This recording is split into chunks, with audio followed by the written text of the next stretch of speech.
आओ मैं तुम्हें एक महत्व बताता हूं, बहुत प्यारा महात्मा है तुलसी माता का। ये कथा कार्तिक मास की ही है, ध्यान से सुनो। तुलसी महारानी क्या कर सकती हैं हम सोच भी नहीं सकते। हमारी प्रॉब्लम यह है कि माता बहन तो तुलसी के नीचे दीपक जलाती हैं, पुरुषों से नहीं जलवाती हैं, बच्चों से नहीं जलवाती हैं।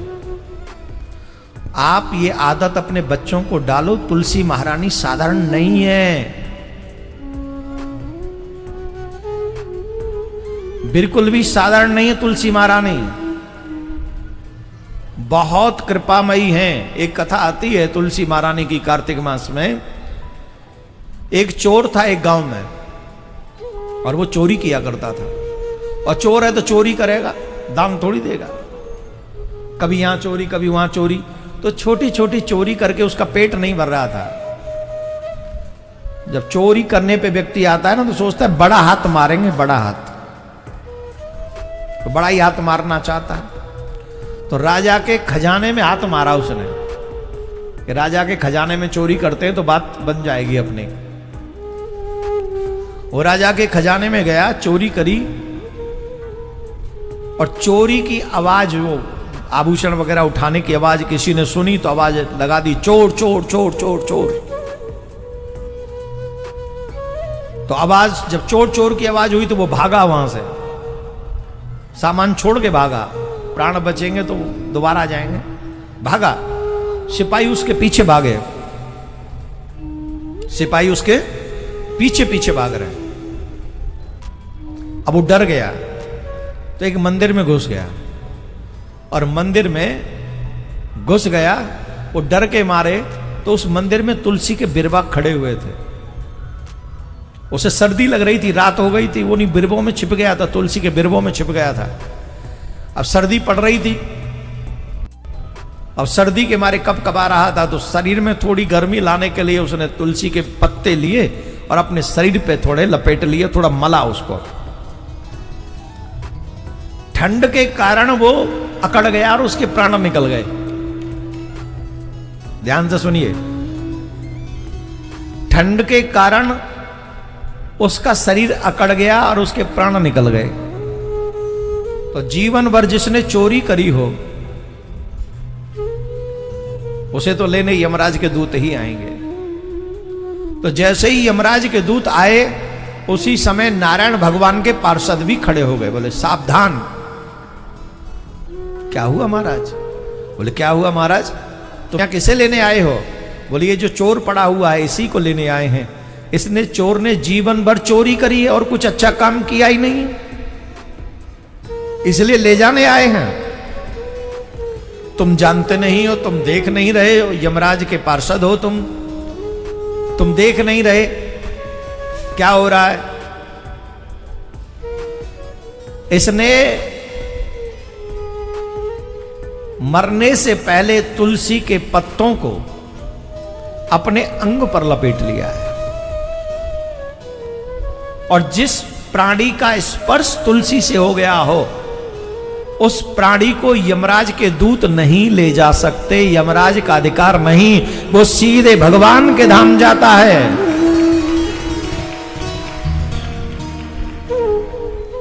इसलिए ये सीधा हमारे साथ जाएगा, तुम चले जाओ। और भगवान के पार्षद उसे भगवान के धाम के लिए लेके, चोर को, यहां पर बैठे हुए लोग चोर नहीं होंगे, एक आधी होगा, कोई होगा तो थोड़ा बहुत, सारे तो चोर नहीं होंगे। पर तुलसी महारानी को जब गुरुदेव दीक्षा देते तो क्या करते हैं? सबसे पहले तुलसी धारण कराते हैं। किस किसने तुलसी पहनी हुई है? किस लिए दी है ये तुलसी? जिसके माथे पे चंदन होगा, तुलसी होगी। जिसने गले में तुलसी धारण करी होगी, यमराज के दूत उसे छू नहीं सकते। जिसके माथे पे गोपी चंदन का तिलक होगा, यमराज के दूत उसे छू नहीं सकते। जिसके कंठ से भगवान का नाम निकलता रहे, उसे यमराज के दूत छू नहीं सकते। भगवान ने कृपा करके गुरु दिए, गुरु ने कृपा करके नाम दिया, मुक्ति के साधन दिए।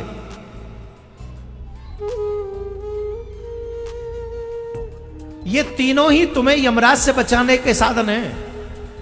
चाहे वो तुलसी हो, चाहे वो तिलक हो, और चाहे वो भगवान का नाम हो।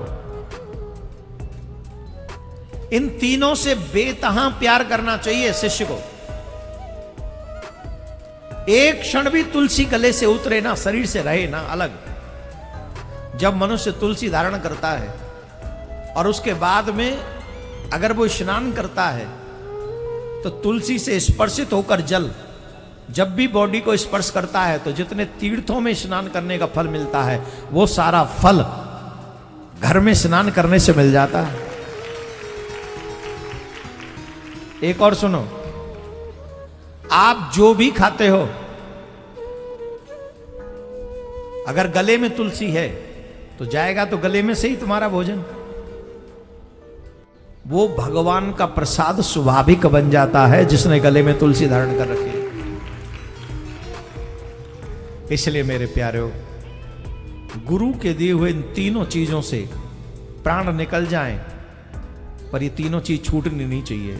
माथे पे तिलक, गले में तुलसी, मुख में भगवान का नाम, ये तीन तुम्हारी मुक्ति के कारण है। और कई लोग कह रहे थे हमारे संसार में रहते हम, संसार में रहते रहते भगवान को कैसे प्राप्त करें। ध्यान से सुनिए, भगवान श्री कृष्ण गीता में कहते हैं, योगस्तः कुरु कर्माणि संगः त्यक्त्वा धनंजय सिद्धया सद्धयो समो भूत्वा समत्वं योग उच्यते। धनंजय, तू योग में स्थिर होकर कर्म कर, सफलता और असफलता में समान भाव रख। इस प्रकार की समता को ही योग कहते हैं। Dhananjay, be steadfast in yoga and perform your duty, give up attachment to success और failure. Such a equanimity is called to yoga. समान भाव रखो सफलता में और असफलता में। यह कार्य करने वाला मैं नहीं हूं, भगवान ही करने वाले हैं। इस भाव के साथ जो व्यक्ति कार्यरत रहता है वो कभी भी कर्म बंधन में नहीं पड़ता।